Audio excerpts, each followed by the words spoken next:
할렐루야 사랑의 큰 은혜 받으신 줄 믿습니다. 오늘 우리가 함께 읽은 본문에 우리 예수님의 십자가 그 좌우편에 강도와 예수님의 대화를 우리가 발견하게 됩니다. 한편에 있는 강도는 예수님을 비방하였고요, 심지어 당신이 그리스도이면 여기에 있는 우리를 함께 구원해보라 비방합니다. 그리고 조롱하지요. 그런데 다른 편에 있는 강도는 예수님이 행하신 일들이 옳다고 고백하면서 주님께 나를 기억해달라고 부탁합니다. 둘 다 분명히 강도이고 오늘 성경은 그들을 행악자라고 기록하고 있는데 어떻게 이들의 삶의 끝자락이 달라질 수 있게 되었을까요? 여러분, 우리가 살아가는 환경에서 우리는 모습은 달라도 우리 모든 사람이 죄로부터 자유할 수 없는 존재입니다. 어쩌면 이 두 행악자는 우리의 모습일지도 몰라요. 주님을 알기 전에는 예수님을 비방했던 사람으로, 주님을 알고 나서는 그 은혜 자리로 나아가는 우리의 모습이 오늘 이 말씀 가운데 드러나게 됩니다. 어떻게 이 두 강도 중에 한 강도는 예수님을 바라보는 그 시선과 마음과 태도가 달라질 수 있게 되었을까요? 오늘 이 말씀을 살피면서 그 은혜를 함께 나누고자 합니다. 첫 번째로 우리가 예수님을 바라볼 때 우리의 연약함을 가리우시는 주님의 은혜를 누릴 때에 우리가 주님을 만날 수 있다는 거예요. 여러분, 제가 오늘 강단에 올라왔는데 뭔가 달라지지 않았나요? 네, 지붕 공사를 좀 했습니다. 부산에 와서 첫 이발을 하고 2달 되니까 이제 머리카락이 자꾸 귀를 찌르고 눈을 찌르고 간지러운 거예요. 제가 웬만하면은 미용실 가는 걸 좋아하지 않는데 어쩔 수 없이 시간이 되어서 인터넷에 검색해서 갔어요. 그리고 나서 그 헤어 디자이너한테 부탁했어요. 좀 깔끔하고 신뢰감 있어 보이는 머리 스타일.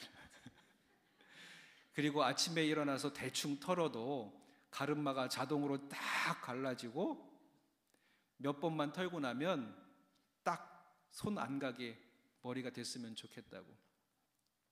그렇게 하고 있다가 한참 이제 머리에 손이 닿으니까 졸려요. 졸려서 잠깐 눈을 딱 떴더니 와, 내 볼살이 이렇게 두드러졌었나? 파인애플처럼 볼살만 남고 머리가 이렇게 파인애플 잎사귀처럼 이렇게 뻗어 있는 거예요. 몹시 당황하고 실망했어요. 그래도 조금 만지면 괜찮겠지? 그리고 바로 야곱 기도에 와서 딱 강단에 올라갔는데 저 뒤에서 우리 권사님들이 웃어요. 망했구나. 여러분, 우리 머리도 이 헤어스타일도 누구를 만나느냐에 따라 달라지더라고요. 어떤 사람을 만나면 그 사람의 두상을 딱 살핀 다음에 좀 약한 부분은 머리로 조금 가려주고 멋진 부분은 드러나게 해서 디자인을 해줘요. 근데 잘못 만나면 저처럼 파인애플 되는 거예요. 우리 인생도 그러한 줄 믿습니다. 좋은 사람 만나야 된다는 거예요. 좋은 분 만나야 돼요. 좋은 사람 만나면 내 약점이 강점이 되고요, 또 이 부족한 부분이 가리워져요. 제가 집에 가서 아내한테 물었어요. 너 좀 괜찮아? 귀여운데? 제 아내니까 그렇게 얘기해 주는 거예요. 오늘 두 강도가 주님을 만납니다.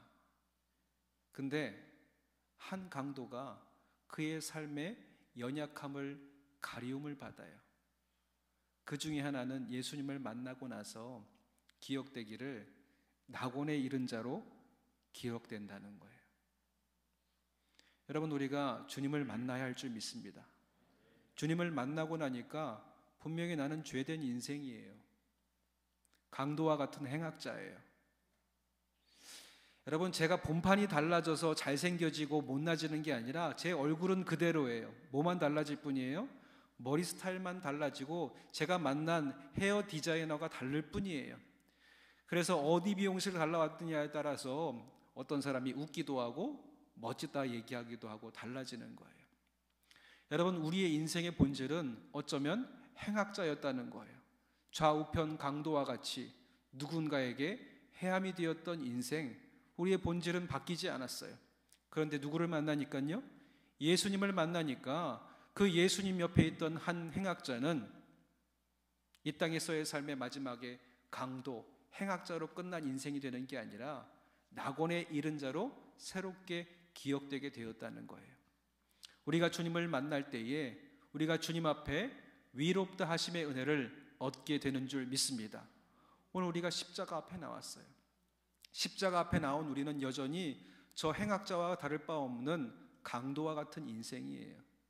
그런데 주님 앞에 서니까 이 십자가의 그늘이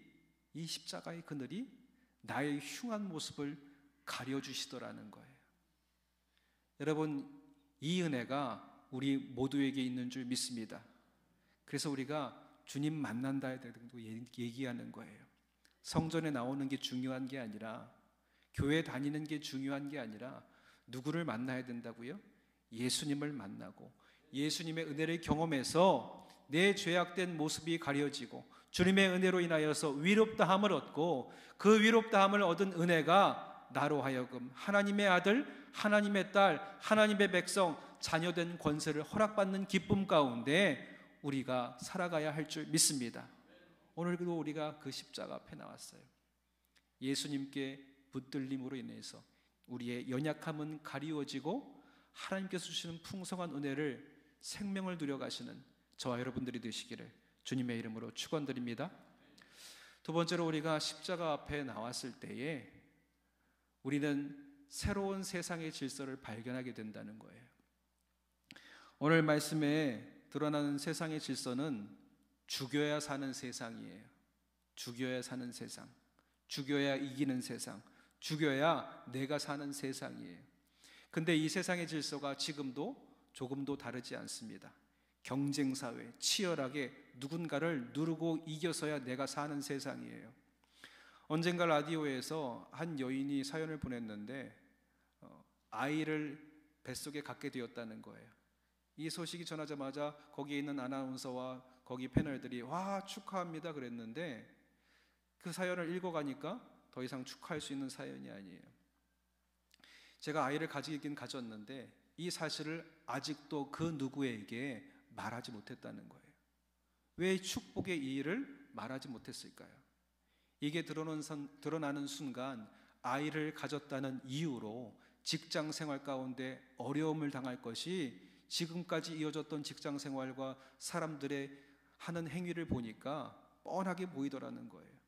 분명히 내가 아이를 가졌다고 하면 이 일로 인해서 멸시받고 천대받고 또 모든 경쟁에서 뒤처질 수밖에 없는 상황들이 눈앞에 보이니까 마땅히 축복받아야 할 이 일을 나누지 못하고 있는 거예요.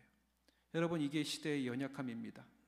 그리고 누가복음 오늘 말씀 이전에 어떤 이야기가 나오냐면 빌라도가 예수님을 신문했을 때 예수님께 죄를 발견하지 못해요. 그래서 이를 풀어주고자 바라바와 함께 군중들 앞에 세워놓고 누구를 놓아주기를 원하느냐 군중들에게 물어요.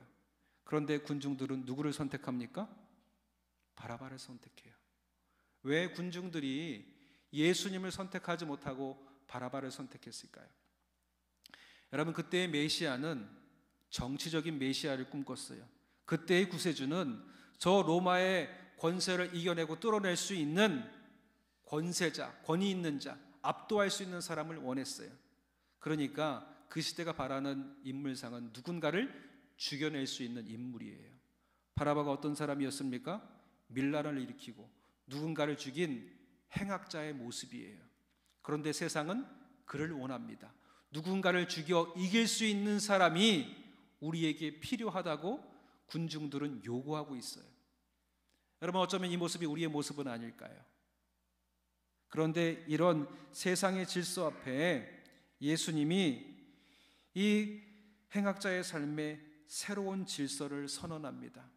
죽여야 사는 세상에서 예수님이 뭐라고 얘기하시냐면은 살려내려고 하고 계세요. 살려내려고 하고 계세요. 예수님을 만나고 이 강도는 내 모습을 발견했어요. 그리고 그 모습을 41절에 이렇게 얘기해요. 우리는 우리가 행한 일에 상당한 보응을 받는 것이니 이에 당연한 거니와 이 사람이 행한 것은 옳지 않은 것이 없느니라. 나는 죄인이고 저분은 온전한 분인 것을, 그리고 이분을 경험하고 나니까 뭐라고 얘기하냐면 다른 행악자를 향해서 40절에 하나님을 두려워 아니하느냐 물어요. 누구를 인식하게 되는 거예요? 하나님을 인식하게 되는 거예요. 이전까지는 하나님 없는 것 같은 삶을 살았어요. 하나님 없는 것 같은 삶을 살아니까 사람을 죽여도 죄의식이 없어요. 그리고 누군가를 죽여야 하는 세상 가운데 내가 살려면 반드시 누군가를 죽여야 됐어요. 그런데 이제 하나님을 만나고 예수님을 인식하고 나니까 두려운 거예요. 어떻게 예수님을 인식하고 하나님은 없는 듯한 삶을 살아갔던 이 강도와 행악자의 삶에 하나님을 다시금 생각할 수 있게 되었을까요? 죽여야 하는 세상에서 예수님이 새로운 질서를 보여주시는 거예요. 34절에 보니까 예수님이 이렇게 기도하는 목소리가 들립니다. 예수께서 이르시되 아버지여 저들을 사하여 주시옵소서. 용서를 구하고 있어요. 용서를 구한다는 것 어떻게 되려는 거예요? 죽여달라는 거예요? 아니요, 살려달라는 거예요. 죽여야 사는 이 세상에서 저 예수는 이상하게 누군가를 살려달라는 간곡한 기도를 부탁하고 있는 거예요. 그 새로운 질서를 보니까 그 질서 속에서 하나님을 깨닫게 되고 나는 죄인이고 저의 거룩함을 통해서 나아갈 수 있는 새로운 길이 보여지게 되는 거예요. 여러분, 헤르만 헤세의 데미안에 이런 대목이 나옵니다. 새는 알을 깨고 나온다. 알은 곧 세계다. 태어나려고 하는 자는 하나의 세계를 파괴하지 않으면 안 된다. 그리고 그 새는 신을 향해 나아간다. 죄된 세상에 누군가를 죽여야 되는 세상에 살고 있던 이 강도의 행악자가 예수님의 사랑의 질서, 은혜의 질서, 사람을 살리고 용서하고 긍휼과 자비로 베풀어 주시는 예수님의 그 목소리를 통해서 누군가를 죽여야 하는 세상 가운데 있는 이 삶의 균열이 일어나기 시작한 거예요. 그리고 새로운 세상을 봅니다. 죽여야 하는 세상에서 사람을 살려내는 세상, 하나님의 은혜의 세상. 그리고 나니까 누가 보이기 시작하는 거예요? 하나님이 보이고 예수님이 보이기 시작하더라는 겁니다.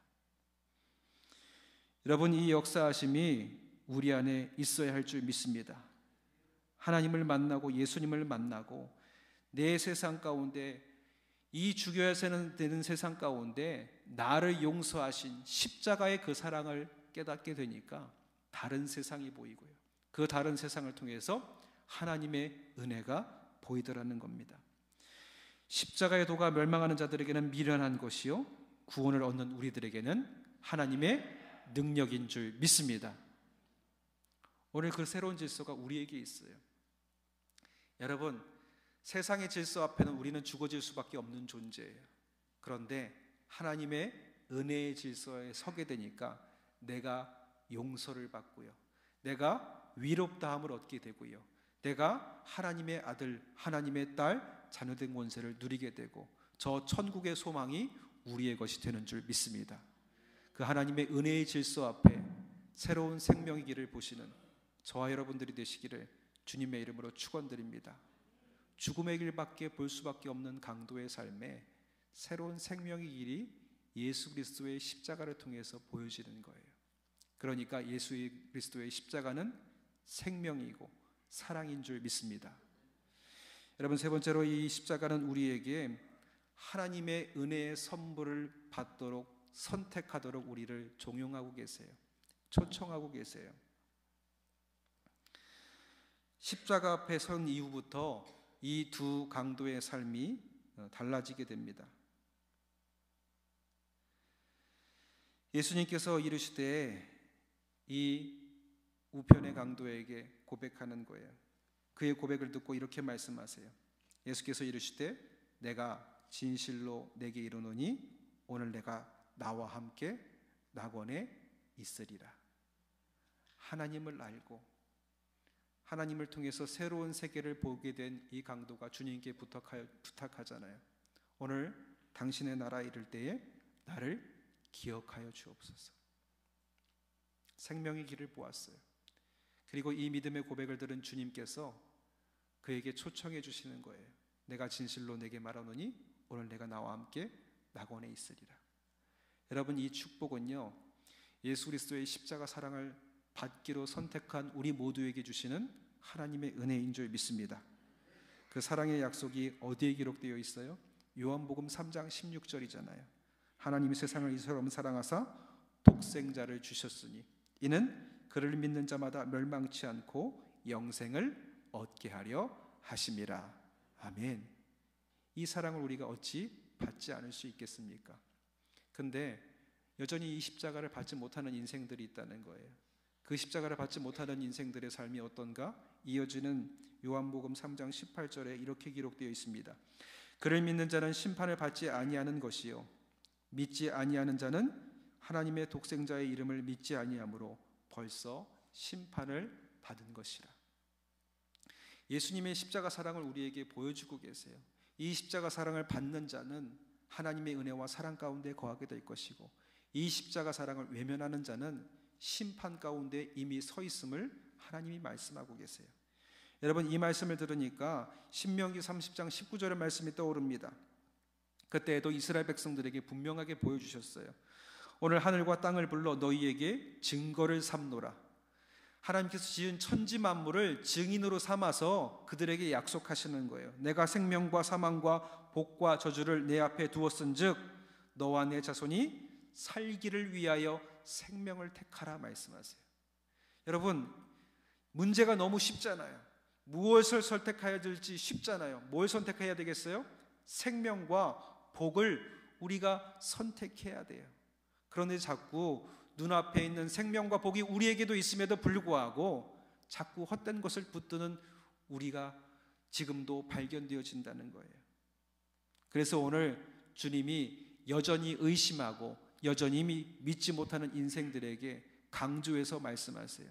제자들이 반드시 기억해야 할 것, 반드시 붙들어야 할 말씀은 주님께서 뭐라고 말씀하세요? 진실로 진실로 내게 이르노니. 이것만큼은 반드시 붙들어야 된다. 그래서 오늘도 말씀하세요. 내가 진실로 내게 이르노니 오늘 내가 나와 함께 낙원에 있으리라. 어떤 고백을 한 자? 저 예수 그리스도의 십자가 사랑의 은혜로 인하여서 세상에 죽어져야 하는 질서 가운데 생명의 질서를 부어주시는 예수님의 십자가 사랑을 붙든 이들에게 이 은혜가 있음을 우리에게 다시 한번 초청해 주시는 거예요. 진실로 진실로. 우리가 주님의 추청 앞에, 이 십자가 앞에, 십자가 그늘 아래 나와 이 은혜를 우리가 누려야 할 줄 믿습니다. 사순절을 보내고 있습니다. 십자가를 기억한다는 것은 단순히 주님의 죽으심을 기억하는 것이 아니라 내가 죽어짐으로 우리를 살리신 예수님의 십자가 사랑을 붙들고 우리의 연약함, 우리의 부족함, 우리의 죄됨은 가리워지고 생명의 길로 나아가길 원하는 주님의 초청에 응답하라는 거예요. 여러분, 주님의 그 부르심, 생명의 초청에 아멘으로 응답하시고 오늘 우리도 낙원에 이르는 기쁨을 누리게 되는 은혜를 마음 가운데 채워가시는 저와 여러분들이 되시기를 주님의 이름으로 축원드립니다. 기도하겠습니다. 사랑의 하나님, 오늘도 우리의 모습은 여전히 본질상 진노의 자녀입니다. 우리의 연약함은 여전합니다. 그러나 십자가 그늘 앞에 나아갈 때에 우리 진노의 자녀의 모습은 가리워지고 하나님 앞에 그 십자가 사랑의 은혜를 통하여서 위롭다함을 얻는 은혜를 우리에게 허락하여 주시는 줄 믿습니다. 지난날에 우리도 행악자였고 강도와 같은 인생이었을지라도 오늘 주님께서 진실로 진실로 우리를 초청하시는 부르심 앞에 아멘으로 화답하여 그 십자가 사랑을 통해서 우리에게 주시는 생명과 복을 소유하는 당신의 백성들 되게 도와주시옵소서. 그 십자가로 용서와 사랑과 은혜의 질서를 세우신 하나님의 나라를 확장함에 우리가 부름받았음을 다시 한번 기억하면서 십자가 사랑을 내 안에 새기며 나아가는 우리 모든 성도들로 발견되게 하여 주시옵소서. 그 은혜의 기쁨을 잃지 않도록 우리를 인도하실 것을 믿사오며 감사드리며 예수님의 이름으로 기도드렸사옵나이다. 아멘.